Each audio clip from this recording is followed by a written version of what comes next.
Hey, what's up? Lots of really good feedback for that Instagram that went out last night. What you saw on Instagram was just a couple minutes of a little bit of a introduction. Go to the link in the bio, and we have roughly 30 minutes of me recounting an evaluation of a professional golfer that had back pain, what we tried, what we didn't try, where we thought this was going, and update to that if you haven't seen it. Spoiler alert, I have not seen him since. I have seen him training with Mitch in the gym, and he looks good, he's happy. I would like to have continued to see him. Now, at what point do I really think the one needle in his spine, one needle in his hip, whatever other interventions solved his problem? Absolutely not. I would probably say he is similarly susceptible to whatever he had, because there's no imaging. We're not going with a firm diagnosis. We're just going with his back hurt. But would I like to continue to treat? Yes. Would I like to intervene with some special exercises relevant to what we think we were seeing? But that's me. I'm saying I want to do that. This is if the patient is happy and he's training and he's doing what he feels like he's necessary to do, to the point that he does not need to come back to work with me at this point. So we're really about a week out. One needle does not create this magical effect. It is not impossible to see a dramatic change in symptoms. Is that from a mechanical effect? I doubt it. Perhaps now, this individual, as a professional golfer, maybe not the toughest dude in the world. Maybe he was catastrophizing his verbalization of what he felt, and this was something that could be improved significantly with minimal intervention. I like the fact that he's training. I like the fact that he's happy. What I want to do is, like, so far down the list of what this individual feels like he needs, and we're going to run with that for now. Do I think I'll see him again? Probably. Is he very happy with how he's doing? Yes. So tying that little bit of update to the 30-minute example. Now, getting to that for the future, that was kind of easy because I had someone filming me. I do think we could make it better by actually demonstrating some of the activities, maybe even demonstrating what we did at L5 multifidus with a very simple intramuscular technique. So learning. So feedback is very useful. Does not have to be always flattering to how we can make the content a little bit better. Now, something else to discuss very quickly. As I try to evaluate what it is that we did, what we didn't do, I can sift through because I know what I was thinking. Now, very often you have a dilemma on maybe if I was a little bit more duplicitous, a little bit more nefarious, less transparent, then I would say, oh yeah, dry needling was the magic, and that's all he needed, and how he's good. That's obviously ridiculous. But when you get some very, very positive information, this weekend, which I believe most of you saw on national television, on the PNC, where Tiger and his son, kind of stole the show, even though they did not win. They were showing some biometric data, some internal load data on the screen, because all of the PGA players, I believe, are required to wear a particular technology that measures something. So let's just assume that it's accurate, which is an enormous assumption.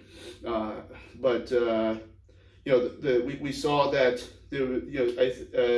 that golfer A would have heart rate of 121, and then go up to the address position, and it would drop to 116. So we're trying to understand it so you can make a decision. Do I need this piece of technology? What does this metric mean? How can I create physiological environments to somewhat reproduce what this elite golfer is doing or not doing because of his heart rate is going down? There's some interesting things that we should expect a more highlighted competitive effort That's very, very reasonable. That being said, when we're in the 121 to 116 range, number one, first thing I said, my response, what I thought about this is like, yeah, like, you know, that he's calming down. Now, I didn't know it was only 5 beats. I said, yeah, that's absolutely. So when you're outside the play box, and, you know, I always kind of think of baseball as a left-handed, so I've got my right foot in the box, you know, and I'm looking down the third base to see the signs, and then I jump in. If my heart rate decreases, I think that makes perfect sense. Where that may, you know, where whatever the systems are that's doing that, maybe there's less mental. I'm going to be far more reactive. So I'm a huge fan, and it's obviously most of my formal golf training is through Vision 54, Pia and Lynn, Tiffany and Christine. And when you get inside your play box and run some of the tactics that they would have you do, I do think it's reasonable that you go into Terminator mode and you have already created as many potential binary decisions as possible. Your heart rate should go down. That to me is a sign of an elite athlete. Even though there's not a significant movement change. We talked about basketball. Would a heart rate go down when you're shooting a free throw? Well, yeah, because you're not moving around as much. But ultimately, that part I thought was, I would expect an elite golfer to decrease their heart rate. Now, when you're at 121 and you go to 116, is that really that big of a deal? It could be, but I don't think so. We're in the same range. This is still significantly aerobic. I'm not buying it. You know, number two, we should probably expect elite athletes to have significant eccentric heart value. Going to 121 to 116. Now, here's the real thing that I think what is a lesson from what I was saying with the golfer that I treated, what the heart rate information is saying. Anytime you hear Scott Livingston asked me at Perform Better a couple weeks ago, what is something that I would use as a BS meter? You are not allowed to only look at 2 times that where there was 0 standard deviation. So you can't even tell if 5 beats is meaningful or not. You need to look at all 18 holes. You need to look at every tournament he plays. You cannot just tell me the good things. I'm not allowed to just tell you, like I said, if I was nefarious, if I dry needled so-and-so and we had this amazing result and he's back to training after 1 session. I'm not allowed to tell you that without telling you every single time that we saw someone with that presentation and tried that treatment. That is just ridiculous. And I think that's a good BS meter to judge me, to judge anybody who you listen to. If they're only telling you how amazing and brilliant their stuff is, but they don't tell you when it doesn't work, or don't put a significant caveat, hey, this doesn't work all the time. You know, I like you've heard the cliche, the line that I use. Yeah, they left that out. They left that part out of your 2-day course where you got taught to be a bad physical therapist over a weekend.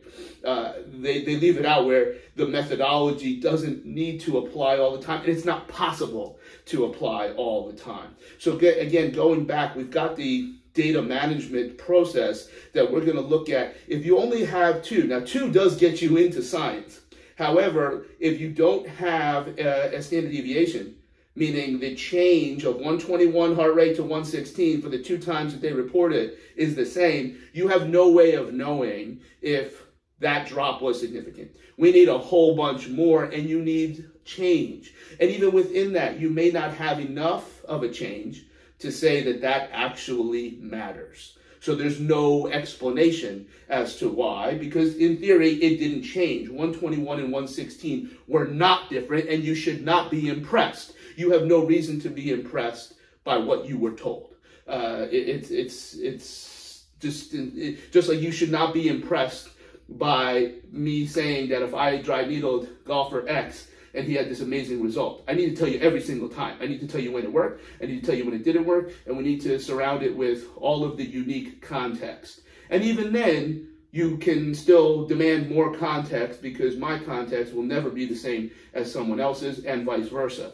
So looking at it from the data side, but then from a physiological side, I think your heart rate should go down if you're an elite athlete and it comes time to show out. That to me is very, very interesting. But understanding smallest meaningful difference, understanding standard deviation. Now, you are allowed to decide the smallest meaningful difference. The more stratified your data is, you may find that it's maybe less than one standard deviation.